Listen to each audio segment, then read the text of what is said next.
बागेश्वर धाम के पीठाधीश्वर पंडित धीरेन्द्र कृष्ण शास्त्री कुछ भी कहें, कुछ भी बोलें, वो इस देश की सुर्खी बन जाता है।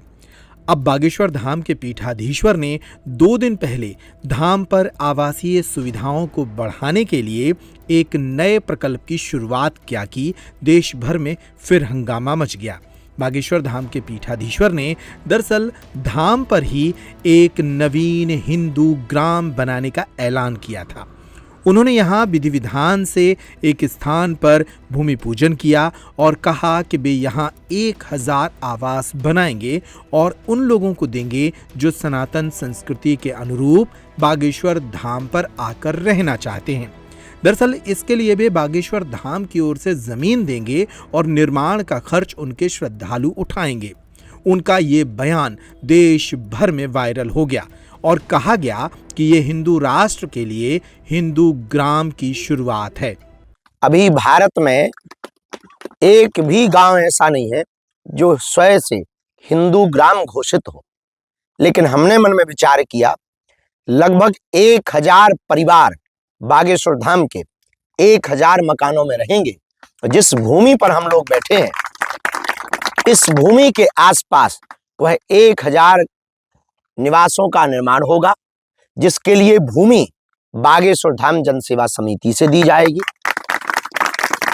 और निर्माण की जिम्मेदारी बागेश्वर धाम के सभी जो सेवादार हैं, जिनकी इच्छा है, जिनको हिंदू ग्राम में रहने का संकल्प है, जिन्हें बालाजी के चरणों में अपने जीवन बिताने का भाव है, उन लोगों के लिए यह भूमि पूर्ववत रूप से रजिस्ट्रेशन करवाने पर आवंटित की जाएगी और उनके केवल मात्र इस बात का सहयोग लिया जाएगा कि आप निर्माण कार्य के लिए जो समिति तय की गई है, उस समिति को मटेरियल का, सामग्री का आप जो है व्यवस्था करवा दें, तो पूर्णतया एक जैसे मकान 1000 मकान इस भूमि पर बनाए जाएंगे। हाँ, ये क्रय विक्रय हेतु नहीं है, इसलिए जब तक आपका जीवन रहेगा तब तक वो भवन आपका ही रहेगा बागेश्वर धाम के पास में। बागेश्वर धाम के इस बयान पर सबसे पहले कांग्रेस के प्रदेश प्रवक्ता अब्बास हाफिज ने आपत्ति ली। उन्होंने इस बयान के बाद ट्वीट किया कि इस तरह से अगर हिंदू ग्राम बनेंगे तो फिर मुस्लिमों, सिखों के लिए भी अलग ग्राम बनने लगेंगे। ऐसा भी क्या मध्य प्रदेश के मुख्यमंत्री अनुमति देंगे? एक ही बात मैंने लिखी है वहाँ पर, और वो उनको राजधर्म याद दिलाने के लिए मुख्यमंत्री महोदय को मैंने ट्वीट किया था। मैंने ये कहा था कि अगर हिंदू ग्राम बनाना या किसी भी धर्म विशेष के नाम पर और उनके लिए गांव बनाना बसाना, अगर ये संविधान अनुमति देता है तो फिर सबको अनुमति दे दीजिए, मुझे भी अनुमति दीजिए। मैं भी तीनों समाज के, तीनों समुदाय गाँव बना देता हूँ, सिख समुदाय के गाँव, ईसाई समुदाय के गाँव और मुस्लिम समुदाय के गाँव। क्या ये संविधान सम्मत है? मुख्यमंत्री महोदय से सवाल किया है मैंने और उनको इस पर स्पष्टीकरण देना चाहिए, क्योंकि वो मध्य प्रदेश के गृह विभाग के गृह मंत्री भी हैं। इतनी सी बात है और कोई बात नहीं। लेकिन रामेश्वर शर्मा कह रहे हैं कि एक बार बंटवारा झेल चुका है, इस दोबारा नहीं झेलेगा। रामेश्वर शर्मा जी क्या धीरेन्द्र शास्त्री जी को ये बात बोल सकते हैं? क्या ये बंटवारा नहीं है? रामेश्वर शर्मा जी शायद खुद पंडित धीरेन्द्र शास्त्री जी के ऊपर एक सवाल खड़ा कर रहे हैं। अगर ये बंटवारा है या विभाजन है तो ये विभाजन सबकी तरफ से होगा, सिर्फ मेरे बोलने से तो नहीं होगा। ये विभाजन की बात किसने करी है? क्यों हमें ज़रूरत पड़ रही है किसी एक समुदाय विशेष के लिए गांव बनाने की? मुझे लगता है कि ये अनुचित है, संविधान सम्मत नहीं है। मुख्यमंत्री महोदय को स्पष्टीकरण देना चाहिए, ये मेरा सवाल है। बीजेपी विधायक बोल रहे हैं कि हिंदू राष्ट्र से आशा है सुरक्षा और हिंदू सब लोग खुश रहे। हिंदू तो सभी लोग अपनी सुरक्षा की मांग करने लगेंगे, सभी लोग हर एक दूसरे से सुरक्षा की मांग करने लगेंगे। कितना अच्छा होता कि बीजेपी के विधायक महोदय ये कहते कि हम ये बात करना चाहते हैं कि सब एक जगह पे एक गांव ऐसा बसे जहाँ हिंदू, मुस्लिम, सिख, ईसाई एक साथ रहें, एक साथ रह के एक दूसरे के हर सुख दुख में साथी बने। ये एक भारत बनाने की कल्पना करनी चाहिए, ना कि इस तरह की बयानबाजी। वो कह रहे हैं कि कांग्रेस की सोच जिन्ना की तरह से बंटवारा चाह रहे हैं। कांग्रेस का तो कोई ऐसा बयान है ही नहीं। मैंने तो ये मांग करी है कि हर एक, अगर संविधान अनुमति देता है तो फिर हर एक धर्म के नाम पे गांव बना दिए जाएं, हर एक धर्म के गांव बनाने की अनुमति दे दी जाए। लेकिन ये बात कहाँ? कल तक क्या बीजेपी के विधायक सो रहे थे? जब पंडित धीरेन्द्र शास्त्री जी ने हिंदू ग्राम की बात करी तो भारतीय जनता पार्टी के विधायकों को आनंद आ रहा था। ऐसे ही यही एहसास दिलाने के लिए शायद मेरा ट्वीट काफ़ी था, जब मैंने हिंदू मुस्लिम सिख ईसाई ग्राम बनाने की बात कही कि अगर अनुमति मिलती है संविधान की तो बताइए। तो फिर बीजेपी के विधायकों को तकलीफ है, उनको राजनीति करना है, राजनीति के मौके चाहिए और कोई बात नहीं है। ठीक है, थैंक यू। अब्बास हाफिज के इस बयान पर मुख्यमंत्री मोहन यादव की ओर से तो अभी तक कोई प्रतिक्रिया नहीं आई, लेकिन उनके बयान और उनके ट्वीट का जवाब भाजपा के हिंदू ब्रांड विधायक रामेश्वर शर्मा ने दिया। रामेश्वर शर्मा ने क्या कहा, खुद सुन लीजिए। नहीं, कांग्रेस तो पगला गई है। हिंदुस्तान में हिंदू गांव तो सब हैं ही। हिंदू गांव तो परंपरागत है।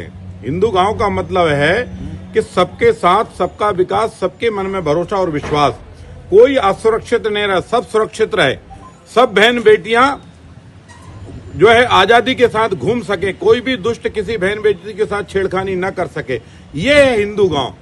सर्वे भवन्तु सुखना सर्वे सन्तु निरामया, ये हिंदू गांव की कल्पना है। हिंदू गांव की कल्पना ये है।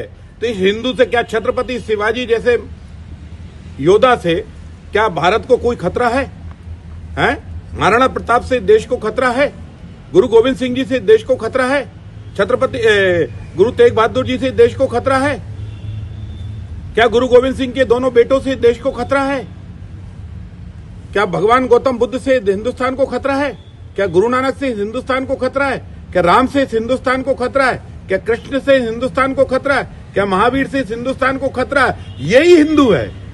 जब इनसे किसी को खतरा नहीं है, ये जब चींटी को चुन डालते हैं तो क्या नाम बताया वो अब्बास है, क्या है, मत घबरा, पाप मत करना, बेटियों को मत छेड़ना, देश का तिरंगा मत जलाना और सेना पर पत्थर मत फेंकना, तेरे पर कोई खतरा नहीं है।